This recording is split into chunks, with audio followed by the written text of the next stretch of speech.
Hello दोस्तों, नमस्कार। स्वागत है हमारे चैनल जीके में नया हिंदी में। दोस्तों, आज 10 जनवरी 2021 आरआरबी एनटीपीसी के द्वितीय शिफ्ट में जो भी प्रश्न जीके जीएस सेक्शन से पूछे गए हैं, सभी प्रश्नों को लेकर आए हैं। इससे पहले हमने प्रथम पाली वाला जो वीडियो है ऑलरेडी अपलोड कर रखा है, तो आप लोगों ने देखा ही होगा। तो चलिए दोस्तों, शुरू करते हैं। और दोस्तों, अगर आपको ये वीडियो अच्छा लगे तो लाइक एंड शेयर कीजिएगा।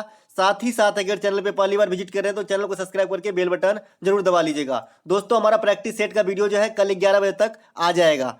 तो चलिए दोस्तों, शुरू करते हैं। क्वेश्चन आया था दोस्तों, कंप्यूटर से संबंधित शब्द कोबोल का फुल फॉर्म होता है। दोस्तों, फुल फॉर्म से रोजाना 1 या 2 क्वेश्चन पूछे जाते हैं। तो आज पूछा गया था कोबोल। बहुत ही सिंपल है, कॉमन बिजनेस ओरिएंटेड लैंग्वेज होता है इसका। कोबोल कंप्यूटर संबंधित है। दोस्तों, कंप्यूटर का पिता कहा जाता है चार्ल्स बेबेज को। प्रत्येक वर्ष 2 दिसंबर को कंप्यूटर साक्षरता दिवस के रूप में मनाया जाता है। अब बात करें दोस्तों, ये बहुत ही इंपॉर्टेंट टॉपिक रहेगा। यहाँ से जो है आने वाले समय में क्वेश्चन जरूर पूछे जाएंगे कंप्यूटर से। प्रथम पीढ़ी के कंप्यूटर में किस चीज़ का प्रयोग किया? तो वैक्यूम ट्यूब का, निर्वात का प्रयोग किया गया था, ट्यूब का। द्वितीय पीढ़ी के कंप्यूटर में ट्रांजिस्टर का प्रयोग किया गया था। तृतीय पीढ़ी के कंप्यूटर में आईसी चिप का। और चतुर्थ पीढ़ी के कंप्यूटर में माइक्रो प्रोसेसर का प्रयोग किया जा रहा है। तो इस प्रकार की क्वेश्चन एग्जाम में आ सकता है। अगला क्वेश्चन जो आया था दोस्तों, ये करंट अफेयर से था, हालांकि एनिशिएंट ही बोल सकते हैं इसे भी। प्रधानमंत्री जनधन योजना किसने शुरू की? तो वहां पे 4 आदमी का नाम दिया गया था। तो इसकी जो शिलान्यास है दोस्तों, 28 अगस्त 2014 को प्रधानमंत्री श्री नरेंद्र मोदी ने शुभारंभ किया था प्रधानमंत्री जनधन योजना का। दोस्तों, इस योजना का मुख्य लक्ष्य जो है देश भर में सभी परिवारों को, चाहे वो गरीब हो अमीर हो, सभी परिवारों को बैंकिंग सुविधा मुहैया कराना है। अगला जो क्वेश्चन आया था, असहयोग आंदोलन के बारे में क्या सत्य है? अब ऑप्शन तो पूरे नहीं मिल पाए, तो यहाँ पे जो ऑप्शन है, जो राइट आंसर है वो बताया है किसी ने। तो मिल मजदूरों ने काम करना मना कर दिया, ये सही बात नहीं है असहयोग आंदोलन के बारे में। तो यही राइट आंसर है। दोस्तों, असहयोग आंदोलन की शुरुआत जो है 1920 ईस्वी में महात्मा गांधी के द्वारा किया गया था। वहीं असहयोग आंदोलन कब बंद कर दिया गया? तो ये कल जो एग्जाम हुई आरआरबी एनटीपीसी को, उसमें पूछ लिया गया था कि असहयोग आंदोलन कब वापस ले लिया गया। तो दोस्तों, असहयोग आंदोलन जो है 1922 ईस्वी में चौरा चौरी हत्याकांड, जो उत्तर प्रदेश के देवरिया जिले में एक जगह का नाम है, वहां पे हत्याकांड हो गया था, भगदड़ मच गई, जिसके कारण जो है ये विथड्रॉ कर लिया गया असहयोग आंदोलन 1922 ईस्वी में। शुरुआत कब हुई? 20 में। वापस कब लिया गया? 1922 में। अब बात करें दोस्तों, इसके जस्ट बाद जो घटना घटित हुई है, ये है मोतीलाल नेहरू और चित्तरंजन दास के द्वारा स्वराज पार्टी की स्थापना। इसकी स्थापना किया गया था 1923 ईस्वी में। पूछा जा सकता है स्वराज पार्टी की स्थापना कब हुई? तो 1923 ईस्वी में। किसने किया? तो मोतीलाल नेहरू और चित्तरंजन दास। अगला प्रश्न जो आया था दोस्तों, आईपीएल इंडियन प्रीमियर लीग, सभी परिचित होंगे, क्रिकेट के सभी दीवाने हैं भाई, 2020 का कौन सा संस्करण था? तो दोस्तों, ये जो है ये 13वां आईपीएल खेला गया था। दोस्तों, पहली बार आईपीएल 2008 ईस्वी में खेला गया था। तब से प्रत्येक वर्ष जो है आईपीएल की जो है टूर्नामेंट कराई जाती है। हालांकि इस बार जो है देश से बाहर टूर्नामेंट कराए गए थे। सबसे अधिक बार आईपीएल का खिताब जीतने वाली टीम जो है मुंबई इंडियंस है, ये 5 बार। ये लगा अभी जो विगत आईपीएल हुआ है इस 2020 का, ये भी मुंबई इंडियंस ही दिल्ली को हराकर जीता था, याद ही होगा आपको। अगला प्रश्न जो आया था दोस्तों, भारत को श्रीलंका से अलग करने वाली जल संधि है। दोस्तों, वो जो भारत को श्रीलंका से अलग करती है जल संधि, इसे पाक स्टेट या पाक जल डमरू मत कहते हैं। तो दोस्तों, ऑप्शन में जो था वहां पे पाक स्ट्रेट लिखा था, पाक स्ट्रेट लिखा था। तो यही राइट आंसर था। अगला प्रश्न जो था दोस्तों, अक्टूबर 2020 के अनुसार भारत के उपराष्ट्रपति कौन है? मैं कल से ही बता रहा हूं दोस्तों, अगर आपने एनालिसिस देख रहा है तो, कि ये जो है अक्टूबर 2020 नवंबर 2020 लगाकर सिर्फ कंफ्यूज करने की कोशिश की जाती है। हालांकि सब जानते रहते हैं बहुत सारे लड़के, ये तो सिंपल है, उपराष्ट्रपति पूछा है। बहुत सारे चीज ऐसे हैं जो ये समय लगे। जैसे उस दिन पूछ दिया था कि महान्यवादी कौन है अक्टूबर 2020 के अनुसार, तो तुरंत में चेंज नहीं हुआ है, और इतने जस्ट चेंज हुआ चीज पूछा भी नहीं जाता एग्जाम में। तो ये सिर्फ जो है डाइवर्ट करने के लिए लगा दिया जाता है महीना। तो दोस्तों, यहाँ पे पूछा गया था अक्टूबर 2020 के अनुसार भारत के उपराष्ट्रपति कौन है? तो ये है वेंकैया नायडू, जो अभी हैं वर्तमान में। वेंकैया नायडू कितने नंबर की राष्ट्रपति है, ये इंपॉर्टेंट बात हो जाती है, आने वाली समय में पूछा जा सकता है एग्जाम में। तो ये 13वें राष्ट्रपति है। वहीं बात करें रामनाथ कोविंद जी, जो अभी वर्तमान में प्रेसिडेंट है, तो ये 14वें प्रेसिडेंट है भारत के। उपराष्ट्रपति राज्यसभा का पदेन अध्यक्ष होता है, ये भी आपको याद रखना। जैसे आज प्रथम शिफ्ट में पूछा गया था, नीति नीति आयोग से संबंधित था क्वेश्चन, तो वहां पे मैंने बताया था कि नीति आयोग का अध्यक्ष जो है भारत के प्रधानमंत्री ही होते हैं। तो इसी प्रकार उपराष्ट्रपति जो है ये राज्यसभा का पदेन अध्यक्ष होता है।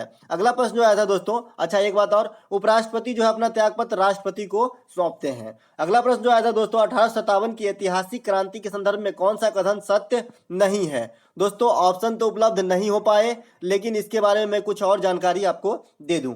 1857 की क्रांति के समय वायसराय जो अंग्रेज थे ये लॉर्ड कैनिंग थे। 1857 की क्रांति की शुरुआत 10 मई को मेरठ से हुआ था। 10 मई को मेरठ से हुआ था। दोस्तों इस क्रांति से संबंधित अलग अलग जगह पे अलग अलग लोग इस जो है अगुवाई कर रहे थे सेना का, तो ये भी आप एक बार देख लीजिएगा। इस क्रांति के परिणाम स्वरूप मुगल शासन का अंत हो गया, क्योंकि जो मुगल वंश का अंतिम शासक था बहादुर शाह जफर, उसे कैद करके अंग्रेजों ने रंगून ले गया और मुगल सत्ता की समाप्ति हो गई। अगला प्रश्न जो आया था दोस्तों, मानुषी छिल्लर जिन्होंने मिस वर्ल्ड की खिताब जीती थी, तो इस कार्यक्रम का आयोजन कहाँ किया गया था जहां पर इन्होंने मिस वर्ल्ड का खिताब जीती थी। तो ये जो है ये प्रोग्राम कहाँ पर आयोजित किए गए थे, तो ये प्रोग्राम आयोजित किए गए थे चीन में आयोजित किए गए थे। तो इस तरह से भी क्वेश्चन पूछे जाते हैं जगह से रिलेटेड। अगला प्रश्न पूछा गया था, सबसे अधिक प्रदूषित नगर 2018 के अनुसार कौन सा है। दोस्तों इसमें से 3 ही ऑप्शन प्राप्त हो पाए हैं। चौथा ऑप्शन अगर होता तो हम आंसर करेक्ट दे पाते, यहाँ पे हम आंसर करेक्ट नहीं दे पाए हैं। फिर भी आपको बता दें इस तरह की क्वेश्चन पूछे जाते हैं। तो आप जो वर्तमान समय में यानी 2020, 2019 और 18 इसमें जो है सबसे अधिक प्रदूषित नगर, सबसे अधिक साफ सफाई वाली नगर, सबसे अधिक पर्यावरण की दृष्टि से अनुकूल रहने की जगह, ये सब देख के एग्जाम देने जाए। अक्टूबर 2020 के अनुसार पुरुष हॉकी टीम के कप्तान कौन था। दोस्तों अक्टूबर 2020 में बार बार बता रहा हूँ, ये लगा दे रहा है महीना कंफ्यूज करने के लिए। तो यहाँ पे पुरुष हॉकी टीम के कप्तान जो है ये मनप्रीत सिंह है। मनप्रीत सिंह जो है पुरुष हॉकी टीम के कप्तान है। वहीं पे अब पुरुष वाला पूछ दिया तो हो सकता है अब लेडीज वाला पूछे। तो वर्तमान समय में महिला हॉकी टीम के कप्तान जो है दोस्तों ये है रानी रामपाल। याद रखिएगा रानी रामपाल।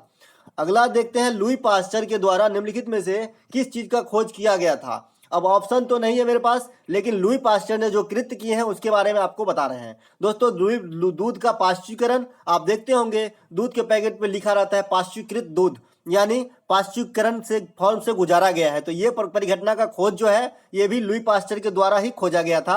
और रेबीज के टीके का खोजकर्ता भी लुई पास्चर है। दोस्तों रेबीज जो है कुत्ता काटने से एक रोग हो जाती है जिसे जलांतक या हाइड्रोफोबिया कहते हैं। अंग्रेजी में जो है इसे रेबीज भी कहा जाता है। तो इसकी जो टीका का खोज है ये लुई पास्चर ने किया था। इस तरह की रोगी को जो है जल से बहुत डर लगता है।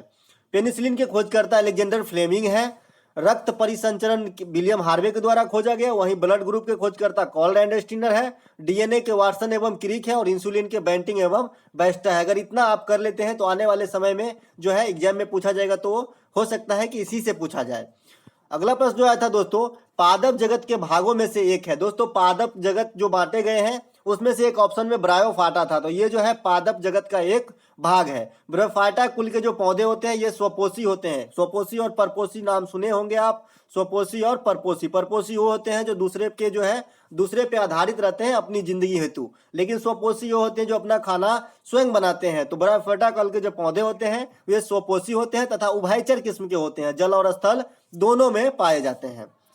अगला जो क्वेश्चन आया था दोस्तों इकोनॉमिक्स से सिंपल सा क्वेश्चन आया था, अर्थशास्त्र का पिता किसे कहा जाता है। तो दोस्तों अर्थशास्त्र का पिता जो है ये एडम स्मिथ को कहा जाता है। और इसकी फेमस पुस्तक का नाम है वेल्थ ऑफ नेशन। ये वेल्थ ऑफ नेशन के लेखक कौन है, एडम स्मिथ। अगला प्रश्न जो आया था दोस्तों, शेयर बाजार की लेन देन कंट्रोल कौन करता है। शेयर बाजार जो चलती है इसकी लेन देन भारत में कंट्रोल कौन करता है। तो ये करता है SEBI. Security exchange board of India, इसका हिंदी होता है भारतीय प्रतिभूति और विनिमय बोर्ड। इसकी स्थापना दोस्तों 12 अप्रैल 1982 को हुआ था और मुख्यालय मुंबई में स्थित है। इसका मुख्यालय मुंबई में स्थित है और इसके सब मुख्यालय यानी इसके जो कार्यालय ब्रांच है वो दिल्ली, हैदराबाद इत्यादि में भी है। अगला प्रश्न जो आया था दोस्तों, स्वदेशी आंदोलन में कौन से गर्म दल के नेता भाग नहीं लिए थे। दोस्तों कांग्रेस के सूरत विभाजन के बाद गरम दल और नरम दल ये 2 प्रकार के नाम हो गए, गरम दल और नरम दल। तो जो है मतलब अहिंसा के रास्ते पे चलकर स्वतंत्रता को अपनाना चाहता था, वैसे नेता को नरम दल के श्रेणी में रखा गया और इसके बाहर जो रहे उसे गरम दल के श्रेणी में रखा गया था। तो दोस्तों गोपाल कृष्ण गोखले ऑप्शन में थे, ये गरम दल के नेता हैं, तो इन्होंने भाग नहीं लिया था स्वदेशी आंदोलन में। दोस्तों स्वदेशी आंदोलन के बारे में हमने कल भी बताया था, ये आंदोलन 1905 ईस्वी में हुआ था और ये बंगाल विभाजन क्लियर हो जाने के शोक में मनाया गया आंदोलन था। याद रहेगा 1905 ईस्वी में हुआ था स्वदेशी आंदोलन, आगामी एग्जाम में आ सकती है। अब दोस्तों बात करें कांग्रेस की सूरत अधिवेशन कब हुआ था 1907 में, ये पूछ दिया गया है, अब नहीं पूछा जाएगा, अब पूछ भी सकता है दोस्तों क्योंकि बहुत सारे क्वेश्चन जो है रिपीट हो रहा है। तो सूरत अधिवेशन में 1907 में इसमें कांग्रेस का बंटवारा हो गया था दो भागों में, गरम दल और नरम दल। अब बात करें गरम दल के प्रमुख नेता कौन थे, पूछ सकता है, तो ये है दोस्तों लाल बाल पाल। इससे अर्थ होता है लाला लाजपत राय, बाल गंगाधर तिलक और बिपिन चंद्र पाल, ये कांग्रेस के प्रथम गरम दल के मुख्य नेता थे।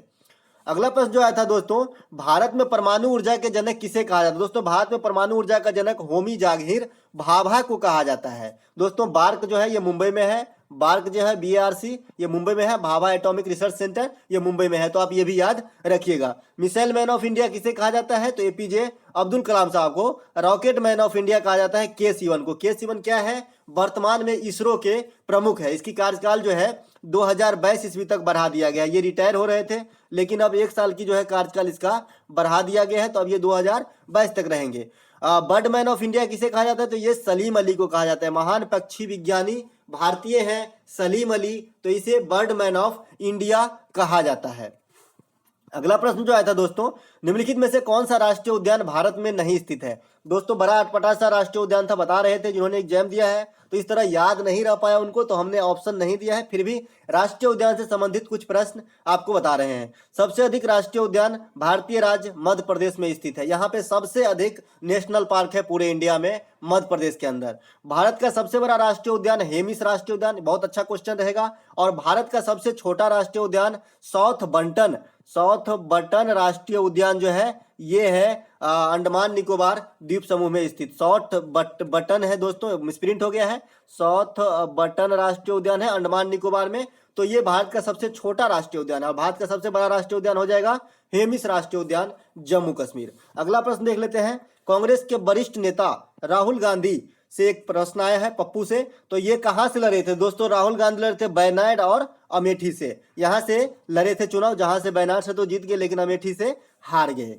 अगला प्रश्न जो आया था दोस्तों, कर्क रेखा और मकर रेखा के मध्य कौन से जलवायु प्रदेश पाए जाते हैं। बड़ा ही अच्छा क्वेश्चन पूछा गया था ये जो है ज्योग्राफी से। तो कर्क रेखा और मकर रेखा के मध्य जो है दोस्तों उष्णकटिबंधीय जलवायु प्रदेश पाया जाता है। अगला प्रश्न जो था दोस्तों बता दें दोस्तों, 200 सेमी से अधिक वर्षा वाले जलवायु को कहते हैं उष्णकटिबंधीय सदाबहार वन।